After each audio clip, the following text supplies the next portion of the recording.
Hi, good morning, Mansoor. How are you doing? Hello, Professor. Good morning. Good. How are you? I'm doing well, thank you. Thank you for joining this morning. Thanks. How was the week? Oh, it's doing very well. How's your week going? It's good. Thanks. Good, very good. I'm going to turn this off.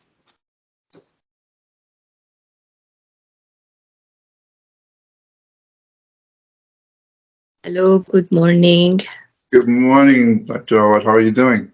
I'm doing fine. A little bit under the weather, but Sorry. okay. Yeah, almost everyone now is having some issues. Oh, Yeah. in the family? I'm sorry. No, I mean around me. Oh, no. Yeah, my students, my neighbors. I live in a condo, so I have the majority are elderly couples. Yeah, so that's why we are still following some protocol, even everything is lifted, but we still keep some protocols too, because we have vulnerable people in the building, and it's a huge building, so we have so many units. Yeah, it's an old factory, so retrofitted. Yeah. Yes, yeah. No, my wife and I, we also try to be cautious. She's very high risk, and so we're careful there. Yeah. If we go into inside a public place, we wear a mask, for sure. Yeah, I have some neighbors still wear masks, but we kept the cleaning. We kept sanitizers in the gym, in the all the meeting rooms, the theater, all these amenities. So we kept the protocol of cleaning after yourself.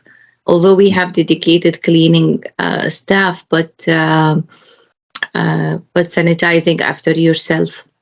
Yes. Not only in the gym, we used to do it in the gym, but in everything else. Yeah.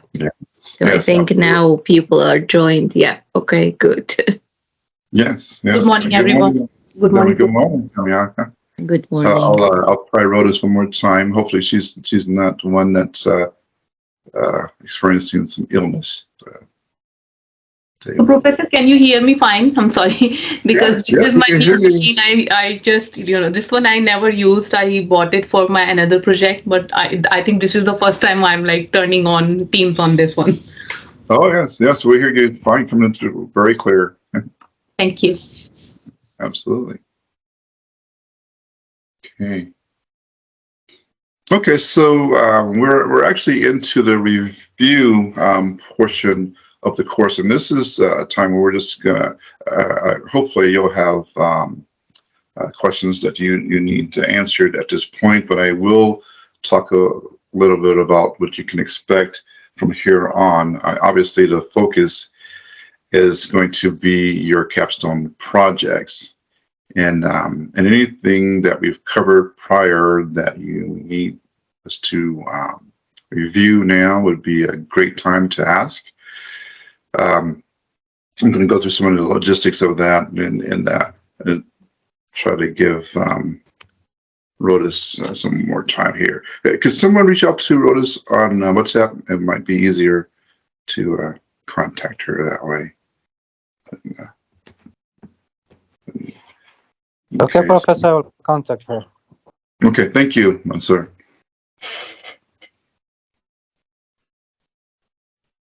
Okay, so here we are. I'm going to go ahead and scroll down here to the capstone project, and we'll look at the assignment here.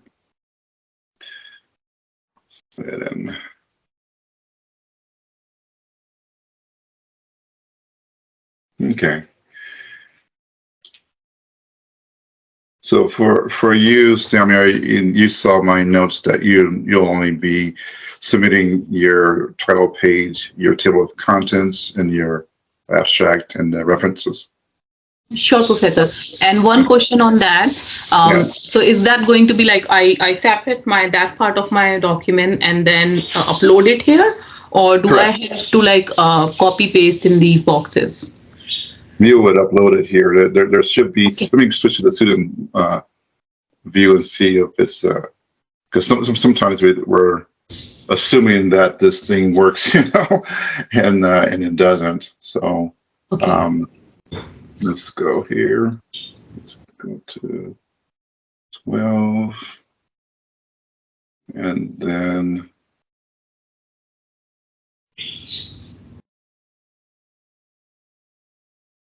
no, here. Capstone. And why is it? Let's turn that off.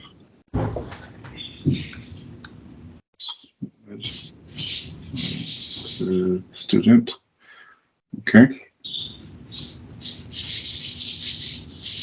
then let's go down to the capstone project. Right. Let's see what's here. Okay. So yeah, you should be able to.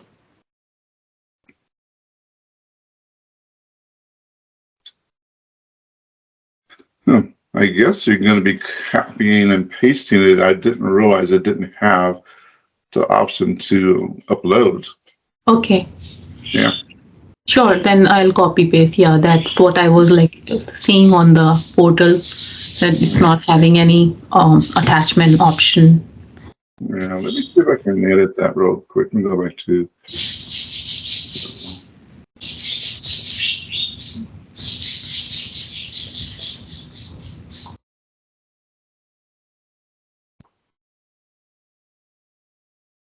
Okay, so back to edit, and let's see if I can add that option in there.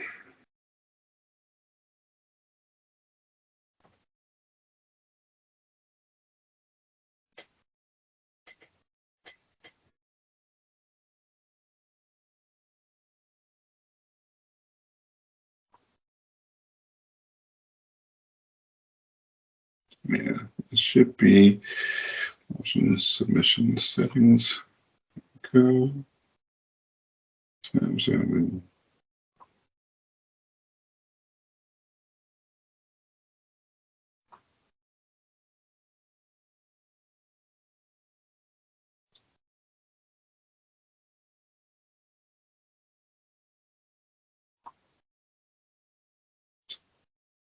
Yeah.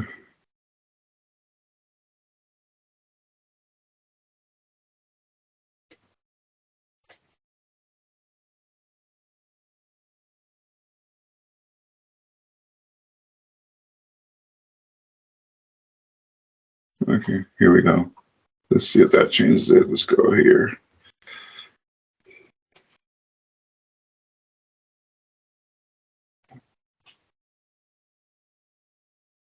Let's see what it looks like now. Any luck with Rodas, Windsor? Did you get a response? I guess she's offline because my message didn't deliver. Okay. This is being recorded, so she'll get with it. Yeah, no, I think it's just good for this particular assignment format. It just allows you to copy and paste. So you copy and paste your proposals here, and then you'll save it as a comment. So I'm not really sure why that they don't have an upload option there, which is interesting. They even so okay. So entire document, I mean, for me, like only 3 or 4 pages, I guess, but then entire document needs to go in this comment box. Yeah, I would have to for the yep, it will. Yep, you'll just have to copy and paste it in there. Okay, thank you, Professor. I mean, we have a couple of weeks, so if I figure it out before, Okay. Yeah, I'll- attachment option then. Yeah. Or else, I mean, other option is that we just send on your Teams. Mhm. Professor, previously we used to upload the document. So I guess that would be better for you also to review. Yeah, what did you upload them to? Do you remember, Windsor? Yes, yes. No, Where? we used to attach the document in this section of in the specific section of the assignment that was created by the professor. Yes, I know, and I had that in the last class, but for some reason, this one is not showing it. Let me do this. Let me go and select a different option. Maybe I just selected the wrong option there. So let's go ahead and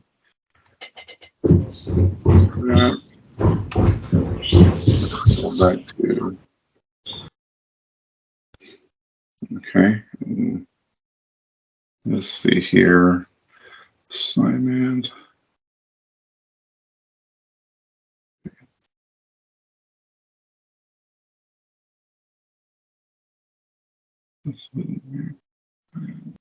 This is what I chose in the last course, and it gave us the option to be able to upload the papers. Submit. So if we if we select this option, assignment, even for that, and maybe in the title we have that capstone project. Oh, you Yeah. already have that assignment. I'm sorry, I think it's Yeah. already saying assignment. Well, And it that- actually says that you should be able to upload right here. It says it's. So I'm not really sure what's going on there. It says you should be able to upload digital content files such as Word process documents, spreadsheets. You should be able to upload them in that in the one that I selected. This is the one that we're using. I don't know why it isn't working that way. Let me go back and look at the settings again. It might be just something that's weird with Moodle this morning. I'll talk to Mike. Yeah, I think, yeah, Professor, sure. Yeah, I think Mike will be able to help us here. Okay. So yeah, I thank you for bringing it to my attention, because yeah, I just assumed that Yes, you would be able to upload. sure. Thank you. Mhm. So there, interesting. Okay. Okay. Well, that's one thing that we got out of the way this morning, that we discovered that assignment page doesn't work the way it should. So good. Okay. Well, good. Okay. So let me. So I send out that that WhatsApp message saying that you will be able to start uploading your proposals next Sunday, and so this is where we will be uploading that content. I would suggest that you probably wait until you feel completely comfortable. And of course, in your case, Sonia, you have to have yours done, and it has to be submitted to the committee. But Mansoor, for you and for Rodas, I would suggest that you wait. But it will be available to upload on the 17th. But there's no rush, because it's not due to the 31st. So if you need more time on it, don't rush through that. Just go ahead and take your time. I thought it might be helpful to look at some of the in grammar. We've all gone through the basic grammar rules and things like that. But there are some things that we just kind of do intuitively. It isn't something that we've memorized. And but as we begin to mature and develop our tone, we begin to write the way we talk. But in academia, it isn't always acceptable to write like that.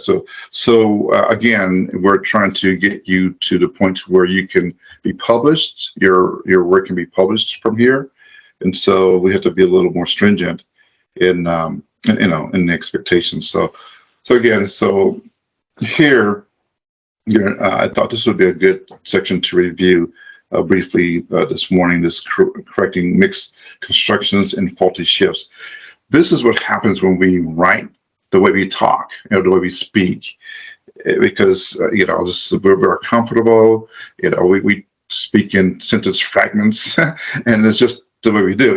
It's just something that we do. Have you ever watched the closed captions and some of the programs, and you'll notice that the AI just runs everything together. They're all run-on sentences. It doesn't add any punctuation, and I think that a lot of times we might get comfortable with that. And so see, these are some of the less common grammar errors that you'll find, but they do happen. So mixed constructions, which make your writing choppy and illogical, come in several forms. Essentially, all mixed constructions, including faulty shifts, violate the conventions of sentence construction. So it seems very basic, but it can be tricky. So some of the things are obvious and some are not so obvious. So some writers begin sentences with a phrase or subordinate clause that they incorrectly use as a subject with a sentence's main clause. This is called a predication problem. So this is the logical, was correct, incorrect kind of thing. They use the logical and logical. So by attending college will help me achieve my goals. So that, I don't think to any of us that sounds correct, right? I think we can probably detect the error in that particular sentence in that passage. But here, they've revised it to attending college will help me achieve my goals. And I think most of us will write it that way. But they give a great explanation here. It says in the first sentence, a prepositional phrase by attending college is being used as a subject, but only nouns or pronouns can act as subjects. So that's a good rule to remember, just to kind of review.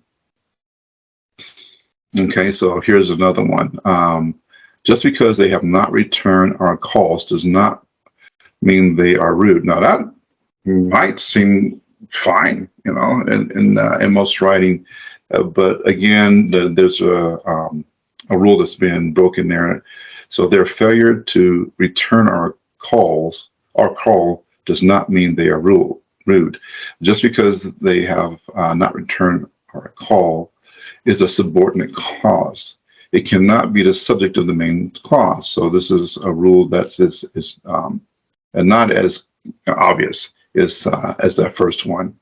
So it's something to look at. A lot of times, editors of journals, these are people who live to memorize and work in this space.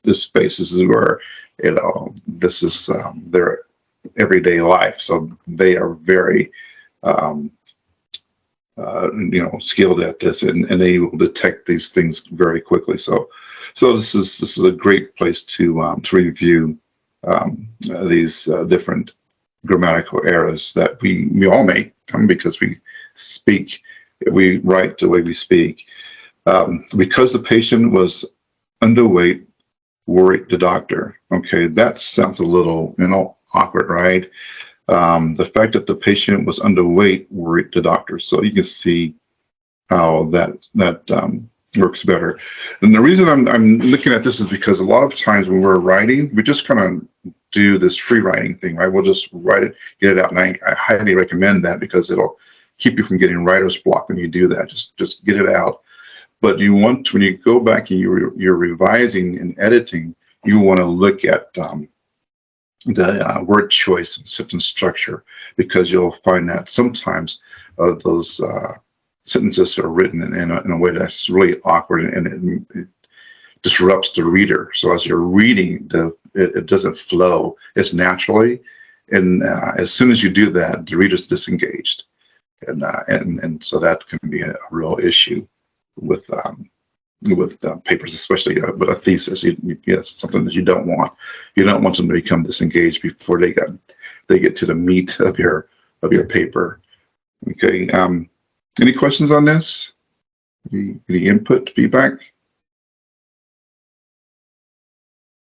Okay. Okay, good. Very good. All right, so as you edit, revise, or remove any element that contradicts another element and therefore makes the sentence illogical. So as you edit, you want to revise and remove any, this happens a lot. So this is something to be very aware of. The tourist was intrigued by the differences that we share with the English. Okay, the tourist was intrigued by the similarities that we share with the English. So here, differences versus similarities. This is what they meant to say.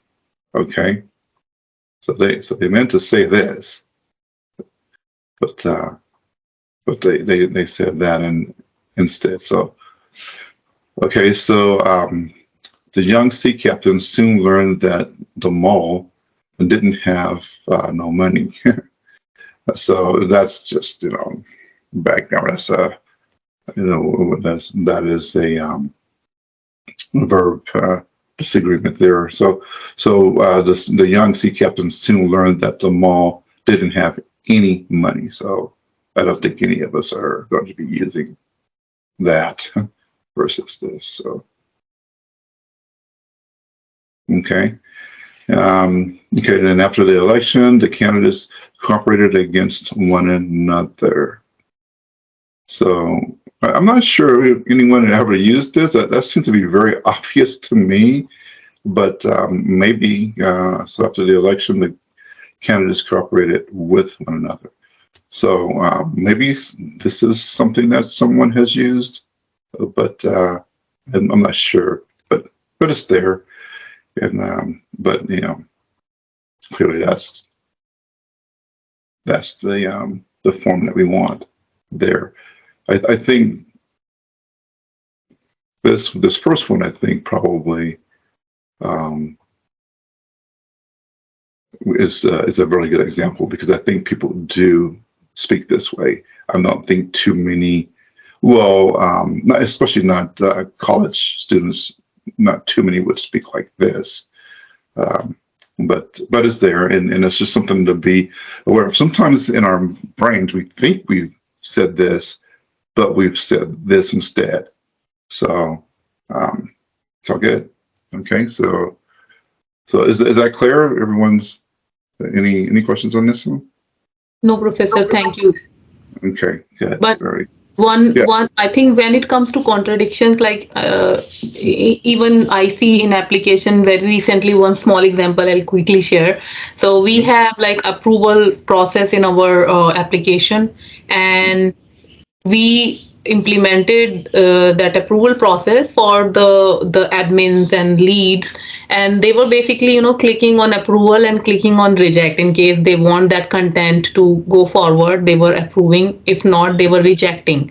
So there was like complaints from the other accounts team that how come they are approving our work or rejecting our work. So then we end up changing the labels, because those words were like contradictory, that it's like approval, that somebody's approving my work and somebody's rejecting my work. So then we changed the words to be more logical, like confirm, and if they have to really reject, means like they have to send back. So we use send back and confirm just to remove any contradiction there. Very good. Yes, that's an excellent example. It happens quite often. So very, very good. Yep. Anyone else have any examples that they want to share with us where you've seen this? But it does happen. I mentioned before, I review journal articles for several different research journals, and these are individuals who have their PhDs. Of course, they have their master's degrees in almost every case, and they're trying to earn a PhD, but they're seeking to be published so they can establish this their their research portfolio. So I get to see, but you'll see people make errors like this, and you know it happens because as we're thinking and writing, what is in our head isn't always what ends up on the page. So it's important to just kind of look at some of those things. Revise sentences that connect main and subordinate elements with coordinating conjunctions. So the coordinating conjunction, and so here's where a lot of people will do a comma splice, or run a sentence. So he became very nervous, and even to the point of turning pale. He became very nervous, even to the point of turning pale. He became very nervous, and he even turned pale. So that's, it's just that in this first one, really, it sounds fine, but it isn't. It isn't correct.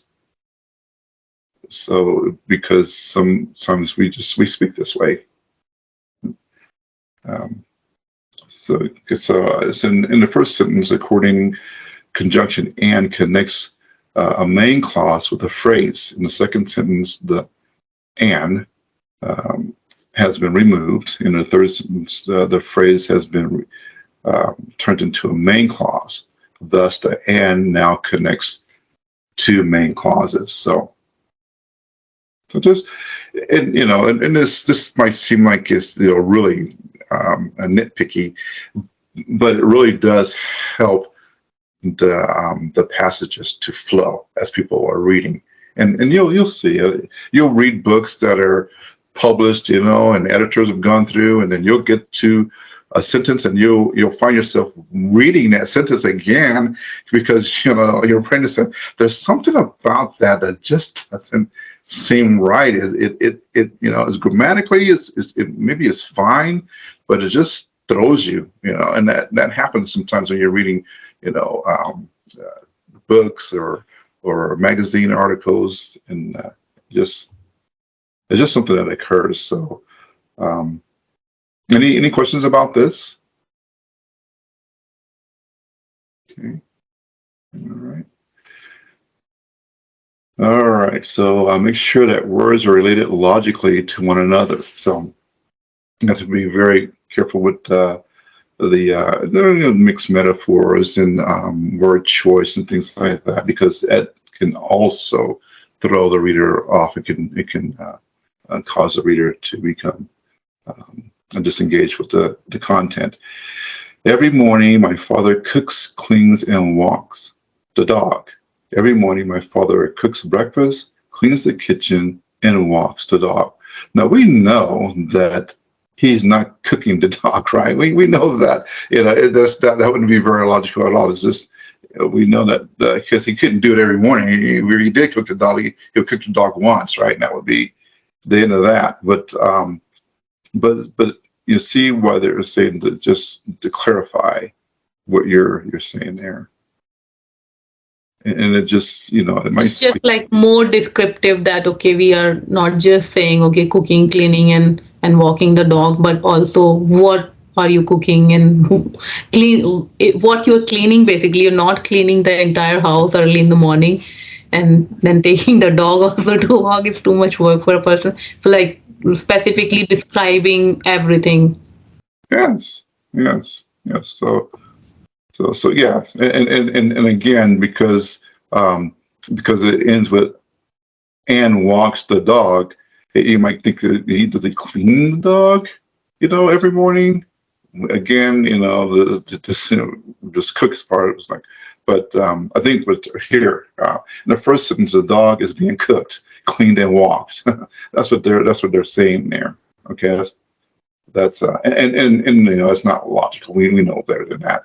But in the second sentence, it is clear that breakfast is being cooked in there. So again, that's a very extreme, example there. But if you go back and sometimes if you're reading what you're writing, and like again, you can find these kind of errors have been published in books where you have a team of editors who've just overlooked it. It's just something that happens because in their minds they know what it should say, and it just becomes an issue with just this expert blind spot.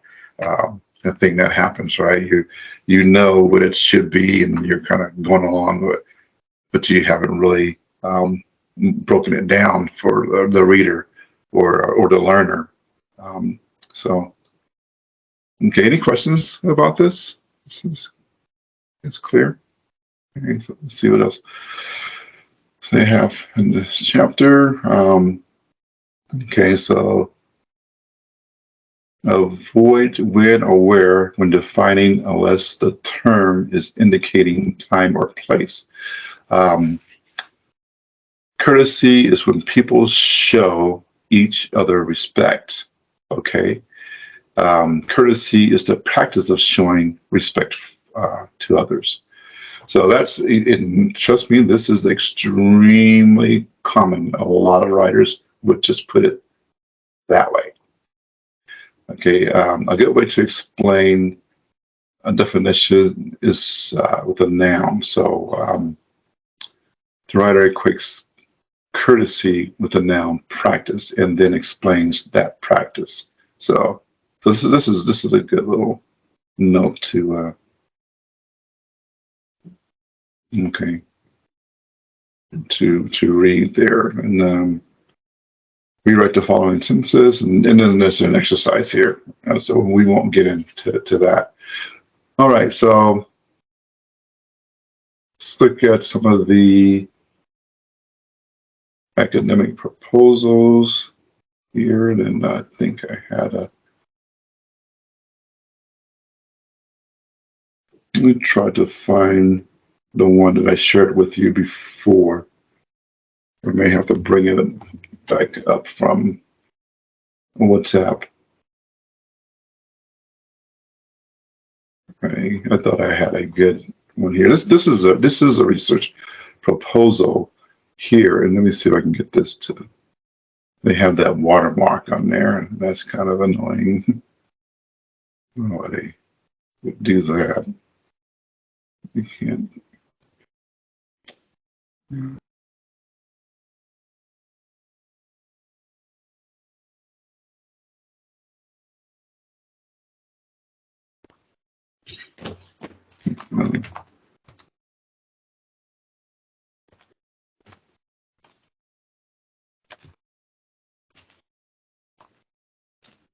we go. Okay, let's just do it right now. Yeah. So over here.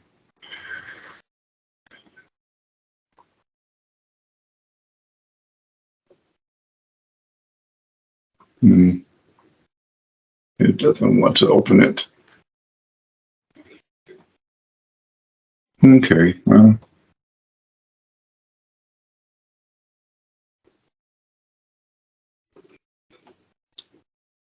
I'm not sure why it is not.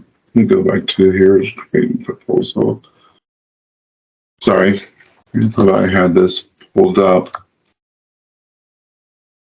It's not, but it's not the one that I wanted. It's just giving me the paper again, so give me a quick second here to find it. Does anyone see that research proposal outline that I sent to you on WhatsApp? If you could share that in the chat, that would be great. I'm going to try to see if I can find it here.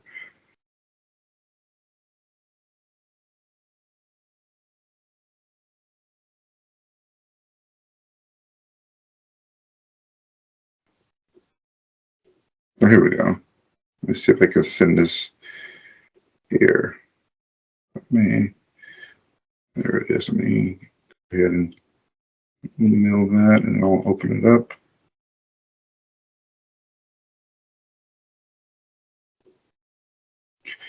I found it. Yes. Okay.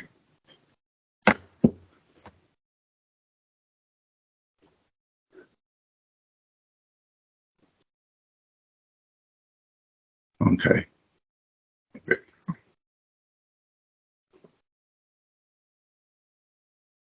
All right, good. Okay. Let me go ahead and share again.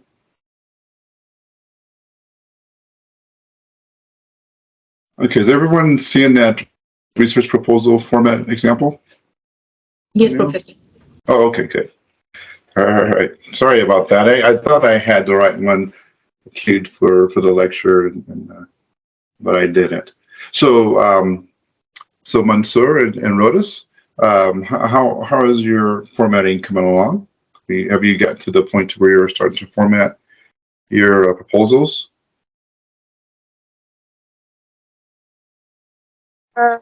Yes, Professor. So, sorry for being late joining.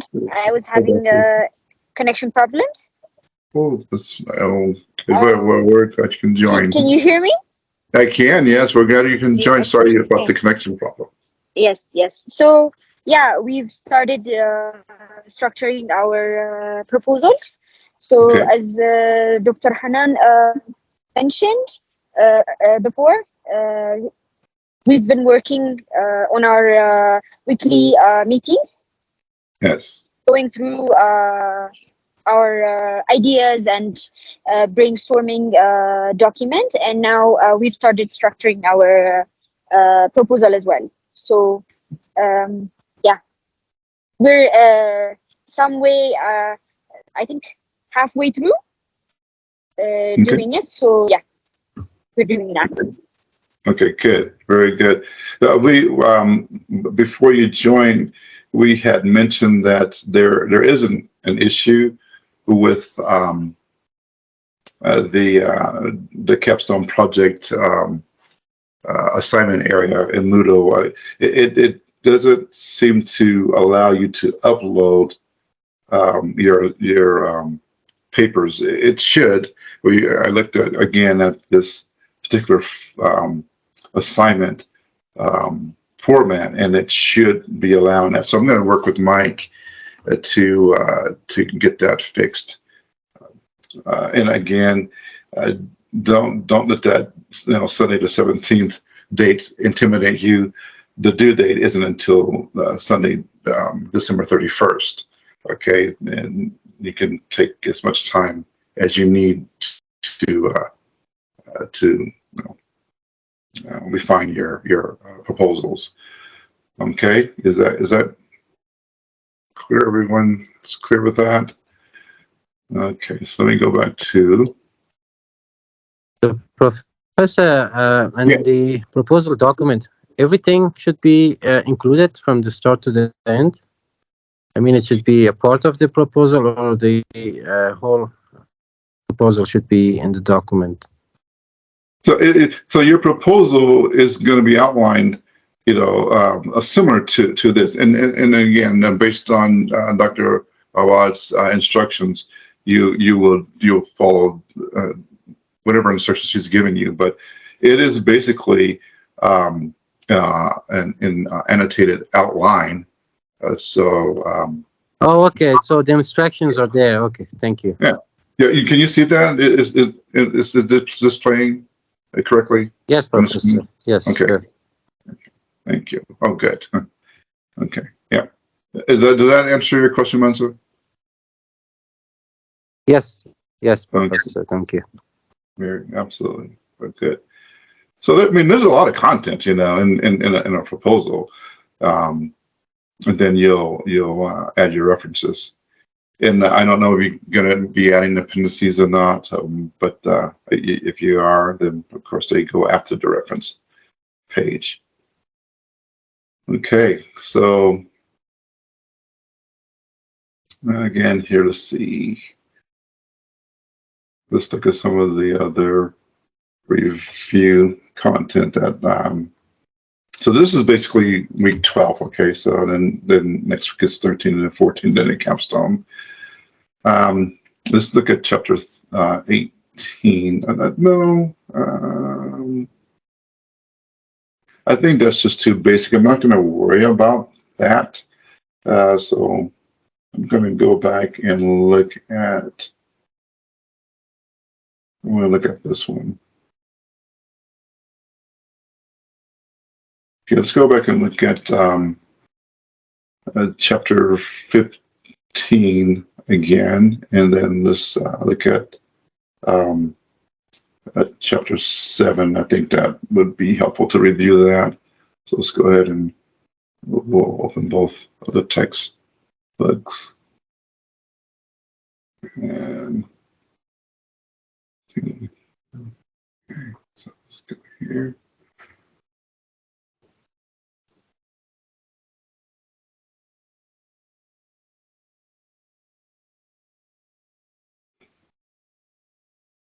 Okay. So is anyone still, as far as creating their research strategy, is anyone still at this point to where you're still struggling here with your thesis statement? Anyone need to review this section?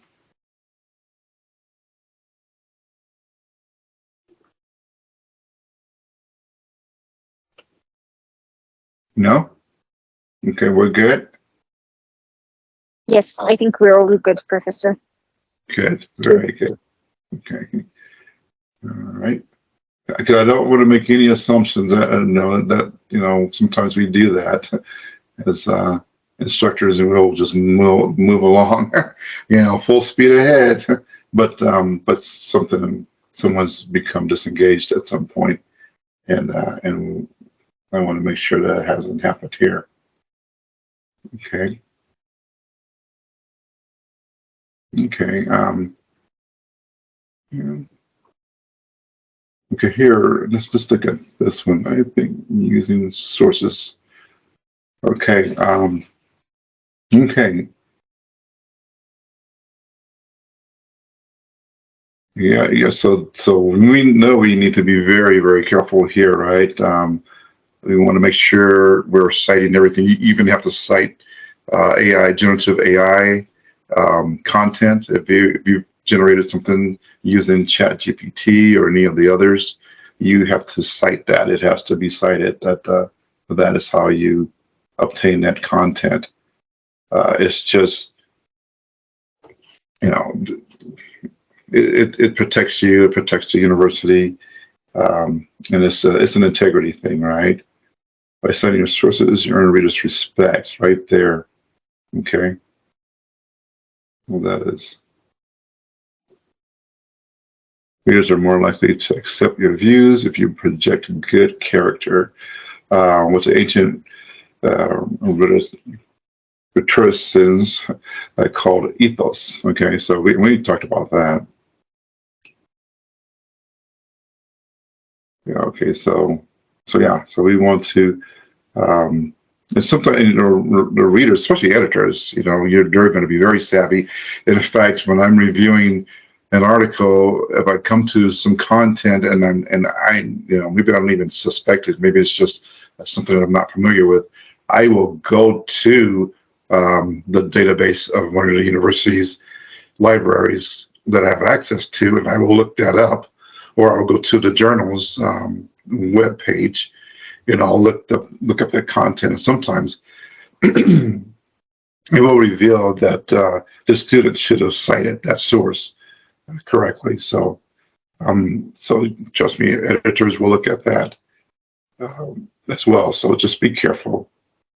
Yes, no one's expecting or accusing anyone of being dishonest. It just happens sometimes by accident. You'll put something down because you're familiar with it, but we know it isn't your theory. You didn't develop that theory or that concept, so you need to give credit to the source. So many professors and institutions regard unintentional or accidental plagiarism as seriously as the intentional kind and give it the same penalties.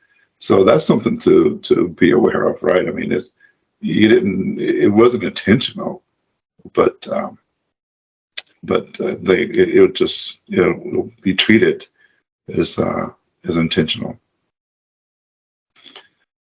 Okay, so and of course, then we know what the penalties are for intentional plagiarism. And a lot of times, what happens here is a student will just become so concerned about getting that assignment done and getting it in, and they've reached writer's block, and they just don't know what to do, and they're at their wits' end, and they're just tempted to do it. They'll just start copying and pasting content in so that they can get to the end of that document. Something that happens, it does happen occasionally. I don't see it too often. I teach, like Dr. Awaad, I teach at other institutions as well, and I don't really see intentional plagiarism that often. I do see where it's obvious that it was unintentional, that they're talking about something and there's no citation, there's no reference or anything, and I have to remind them that needs to be cited. Okay. All right, good. Very good. So, and then here is just, it talks about the different formats and how you should cite and paraphrase things. So I don't think we need to go through that here unless you would like to. You tell me if you would like to review this here. But I think that we need to know where to find this information.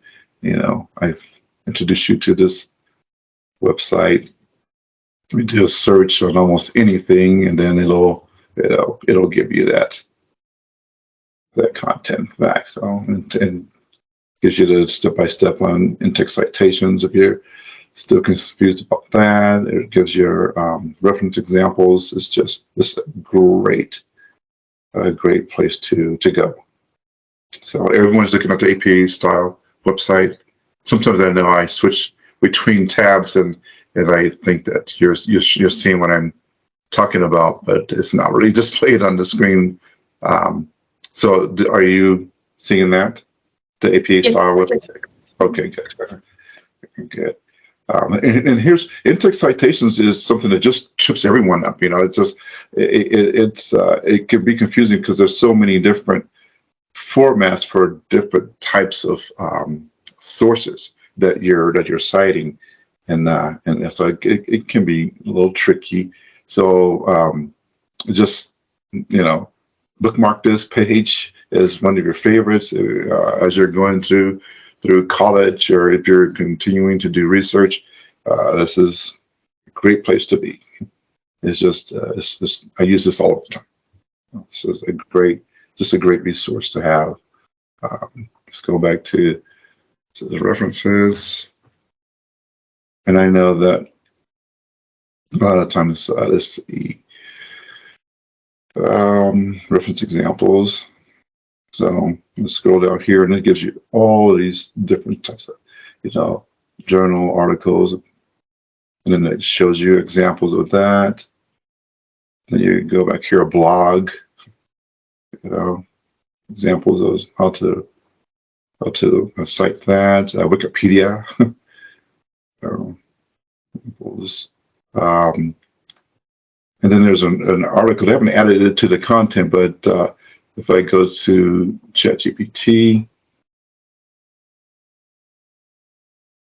and then I go enter how to cite ChatGPT, and there it is. Okay, and so it hasn't caught up with that. Will probably be in the 8th edition of AP style manual, but it isn't in the 7th edition. But they do. This is why I like this page, because they will give you current content that's not even included in the current edition of that book. So the website is just, I think, is better than the book because it's more relevant. And okay, and then let's see, come down here, media sources, artwork references. Here we go. Just all kinds of things. Align course and MOOC references. There you go. Okay, so that's all really good, great resources. This is going to be your best friend in as scholars. Okay, it certainly is one of my best friends. So, okay, so let's see what else I want to look at. And we talked about that. You didn't need to review any of that. And then this is a good section to go back and read. That's chapter 15. And the engaging questions book. How can I avoid plagiarism? Okay, and that's a good section to read, actually, because this helps you to avoid that unintentional types of plagiarism. Okay. Any questions for me or for Dr. Awaad? Dr. Awaad, did you have anything that you wanted to cover or review or clarify in this session? No, but there are some apps that will make it easier. Of course, back in the day, it was Word. I'm using Word. I'm familiar with Word. But I believe also Google Docs can give you also simplify this. And I think they are up to date for the APA 7th edition. Yep. Also, I think you can ask ChatGPT to write the citation for you. Yes, it will do that. Yeah, and although the platform itself can make up references and can mess up references, but if you give it the information about the reference, it can do it for you. Yeah. Yes, it will do that for you. And I wanted to also tell you that there actually are some. I use a lot of generative AI for different projects, for web page design and content. And so I want to show you some of them. Thank you for bringing that up, Dr. Awaad. That's because I did want to share that there are several different AI platforms out there. Of course, there's Bard and there's others as well. But here's some so of course I use ChatGPT and I'll give it a prompt. My son and I building a website for fishing and so you can see all of the different prompts I've given it here. But here I've discovered that if you want to have a PDF, a file, you can actually attach it to this Claude by Anthropic. If you use this one, you can actually give it a prompt to give you the citation of a document that you attach. So you can attach a PDF or an article that you found, and it will give you that. It's really a great AI tool. So I like that one. I also use Perplexity. Perplexity gives you a lot of. It will cite any source that it gives you. So if you ask it to find, what is, what are some of the options for buying autonomous vehicles, now, and then it will give you those sources, but it'll also provide you the references in APA style format at the bottom. So I thought that was great too. So if you do research for sources, it will provide the references in APA style format at the bottom, and then you can copy and paste that there too. So using generative AI, if you know how to use it, I think it's a great tool to have. So thank you very much for mentioning that, Dr. Awaad. That's absolutely true. I know some professors are kind of terrified about generative AI. I think that the students are going to use it to cheat, and some probably do. I don't suspect any of you are doing that, but yeah, some students probably use it, and it does all of their work for them. But here's something that, I've always learned. I think a lesson that my father taught me. He was also an educator. He said that at the end of the day, if you can't demonstrate that skill that you should have acquired in that course, then it's going to catch up with you sooner or later. If you're assuming that you've gotten away with something, you didn't, because you have to prove now to someone that you understand that content, that you've learned that skill. So I don't worry about students cheating. I teach them the best that I can. If it's obvious that they've committed plagiarism, then I'll point it out. Sometimes I've had students get so desperate that they will copy and paste another classmate's discussion post, and they'll paste it as their own because they didn't have time to do it. And those are kind of obvious things, and because those things have to be addressed. But at the end of the day, we have to be able to demonstrate that we have learned that skill or acquired that knowledge. And if we can't demonstrate that, then of course that is going to come back to haunt us. So, any questions about this?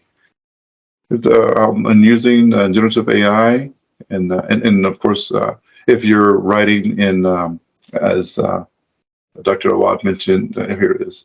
When you're writing in Google Docs, it's going to give you all kinds of options. And in fact, you can add have add-ins here, like Grammarly or some of the other ones, and it'll pick up that as well, and it'll give you suggestions. Not only will it pick up misspelled words, but it'll catch words that are used out of context. It'll help you to make some of the corrections that we talked about earlier in this lecture. It will catch those types of grammatical errors. So those illogical, logical examples that we went through when we're talking about a context and mixed content. So good. So let's go back to the page here. Okay, so should I talk a little more about correcting mixed constructions and faulty shifts again? Like I said, and as Dr. Awaad pointed out, Google Docs will actually catch that, as will the latest version of Microsoft Word. And you'll see the little squiggly lines, and when you're in Word, if it's blue, it's trying to tell you that the content, you can probably reword that. Is you've probably used passive voice or something, or you've committed this mixed construction or faulty shifts error, and then it'll have a little squiggly line underneath that. Of course, the red one is a misspelled word or word used out of context. So helpful. Just know how to use the tools that you're using as your word processor, because there's just tons of things in here that you can use. So good. Format tools here. Your word count gives your word count, spelling, lines, format. So you can you format your lines in double space. Make sure you can add space or remove spaces.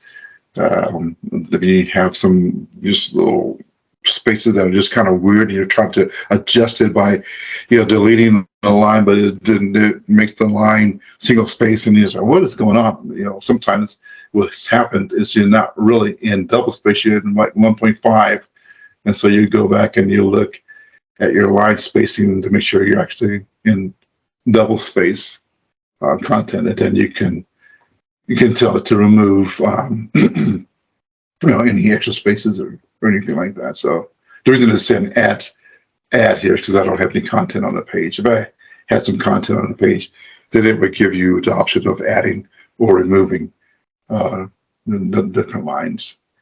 Let's see. That's about it. I wanted to account for any questions that you might have. So, how is everyone feeling at this point with the progress that you're making? I know that Rodas had mentioned before that you have your weekly meetings, Mansoor and Rodas with Dr. Awaad. I think that's great. Selmia and I have met for the past couple of weeks also, and we've been going through her thesis, and it's looking good. I think everything's going to be great. But we want you to be successful. We're not here. I didn't go into education to assert my intelligence and to be a bully and to flunk people. I don't consider that as being successful. I count my success when my students are successful, and if they fail, then I also review how I managed that teaching, and maybe that was my failure. I wrote a LinkedIn article called "Sometimes Failure is the Instructor's Failure." So, and it's very, very true. Okay. Okay. Oh, but we lost Dr. Awaad. Okay. Listen. I don't No, you didn't lose me. You didn't lose me. I'm here. Oh, you're there. Oh, you lost Mansoor. Okay. Oh, listen, he probably had a connection issue there. Let's give him a chance to log back in. And before I end the lecture, I don't want to end without him having the option to ask any questions that he might have. So while we were waiting for Mansoor to log back in, Selmia and Yoris, do you have any questions or concerns that you want to bring up at this time? Is it a great time to bring them up? No, Professor, I think I'm definitely good, and thank you for bringing the chat GPT and other issues. And I know that I have also seen in my previous university also that people were just copy pasting without following. And in my previous university, there was a rule that maybe they had lack of resources, or they just wanted students to be more involved. So we were reviewing assignments in those. Like, I was responsible for reviewing 3 students' written assignments. And I think on the basis of that, and I think I wasn't the only one, maybe 2 other students were responsible to review their work. And then final grade, like, okay, whatever we are grading, and as per that, they were then giving the final grade. And I think best possible match. And I have seen those like scenarios where something was just copy pasted. So I understand that it could be very frustrated for you being professor, because that is your day to day. Because for me also, it was like very frustrating that they just copy pasted something and not making sense, and so many mistakes. And I was like, where should I give grades? So totally understand that, and we'll make sure that there is that's why I always make sure that I have always reference in the in-text and towards the end. And I really don't believe in ChatGPT, because I have seen scenarios where ChatGPT could be very wrong, specifically in my field. So sometimes in laziness, I wrote a user story, and when I read it, it wasn't even making sense, because what I am looking in my application, the exact, because for example, it's a very customized Dynamics 365 application. And what as a user I would expect, it doesn't know that. So I really stopped using it at all, because it really makes my work more worse than helpful. So, but it could be for analysis purposes. Like my son uses sometimes for his analysis, but he doesn't copy things from there. He just just using Google. So using Google and analyzing something from there. So he's using from that perspective. So I think, yeah, you're right. We shouldn't be using Chat GPT. Like, not for analysis is good. Could have, but it has a limited knowledge. Like if you look at when you are trying to search something on Chat GPT, it tells itself that the last updated version, what I think 2021 or 2022, it doesn't know further. And in Correct. certain scenarios, it's like really not helpful. It's like it would make your work more worse. Yes, yes, yes. I read a lot of LinkedIn posts by writers or instructional designers, and they say the same thing, and it's very true. If you want to use generative AI, you have to also edit and revise the content that it gives you, because yeah, it isn't clean content. I think someone wrote a book with all using Chat GPT, and it was just nonsensical. But they put it up there, and they were selling it on Amazon. But this just it just is not very good content. Yeah, you have to edit and revise. So it's a good reference source. So if you're looking for sources, it could point you to good sources. Yeah, I do not like to use it for content. Even with the website that I'm building with my son on fishing, we've discovered that sometimes it will give us the incorrect fishing regulations for particular fish species. It just thinks it doesn't know where to find it in the document, so it just gives you anything back, and so we have to go back and edit and revise. Yeah, no, it's not updated. It's not up to the mark when it comes to the content. I think last they updated was 2021, and I think now it's 2022, but nothing further than that. And it's not having all the information that it doesn't know. So rather go to the website of that particular organization. And Google is the best source, I guess, that way, that at least it gives us the link to that particular organization, and when we can go in that organization and learn about them more. But yeah, no, definitely in my work, it's not really good. Thank you. I agree with that. So that's why I like Claude, because I can actually attach the most recent. So I can attach the 2024 fishing regulations here, and it's a PDF, and then it will go through that PDF, and then so it saves me time having to go through and look at there's hundreds of different fish species and the regulations for each one. It will find that content, and then it will deliver that content to me. So this is great for that. So this tool gives you, like, I never heard of this one, Claude.